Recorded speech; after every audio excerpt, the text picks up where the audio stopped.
When I wrote as Pax, half the chapters are written as a fox, I decided to do it by giving Pax sort of approaching the world as a human does, but without two things, without self-reflection and without neuroses. So Pax, just like Peter, he has memories, he has goals, he has motives, he has emotion, he has ties, but he never once thinks back, how did I look doing that? How am I going to be received? Or am I good enough? That kind of thing. So I saved that for the humans. Certainly I already forgot your question. Oh, that's great. Certainly. Did I answer it? I think he would have reason to feel just a little bit. He's literally a fish out of water. He's a domesticated fox who's now been returned to the wild and amongst Bristle and Runt and learning his way. And great, wonderful characters. I reread that first book this week. So excited. In fact, I've got so many questions about that because I figured the way to sell a sequel is everybody that read the first book, just let them know, hey, there's a sequel, and then that's taken care of. And then everybody who hasn't read the first book, let's tell them how great it is, and then they'll buy both. So if you would give esteemed audience, I promise not to summarize your book, if you give them an overview of what they need to know about Pax and Pax's journey home, and then I've got all kinds of questions for you about how your technique and how you crafted them. Great. Okay, great.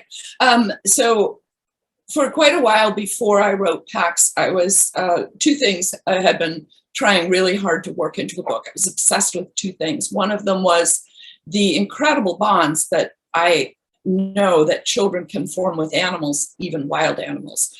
I was calling it a radical form of empathy because kids rightly and bravely don't see that boundary sometimes, the species boundary, as a reason to not give their all, to be really, really there for a pet or even a wild animal. Just, they don't think the way adults think, well, that's an animal, so I'm not going to be as loyal, I'm not going to love them as much, that kind of thing.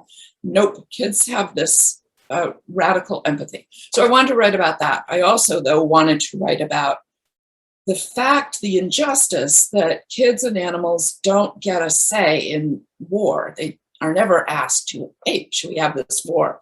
But they pay such a high price for it. So anyway, I finally figured out how to do those two things by blending an animal story and a war story.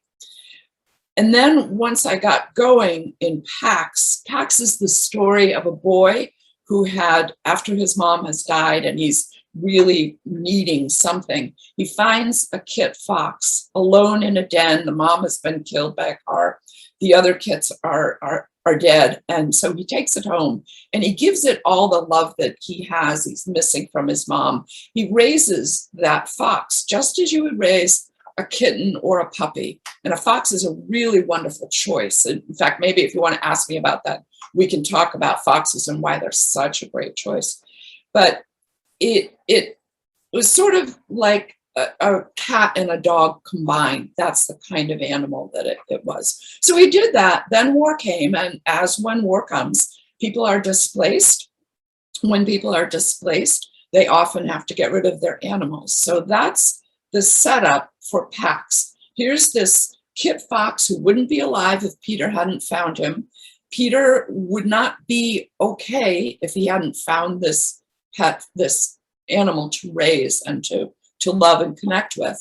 And now they have to be separated. The father has said, I'm going to war. You have to go live somewhere else. You cannot take your pet. That happens all the time. Pets and domestic animals are abandoned in war.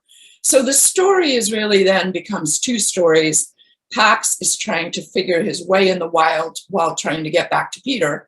Peter realizes he has made an error. He did not do the manly right thing, and he's going to go back and try and find Pax. So that's what Pax is, the story of them finding their way back to each other and what happens when they do now that they're both so changed.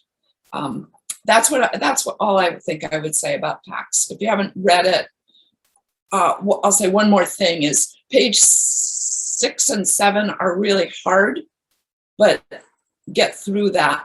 Don't be worried because the end of chapter 1 is really hard. It won't be that hard again in the book. And is that Peter's failing then?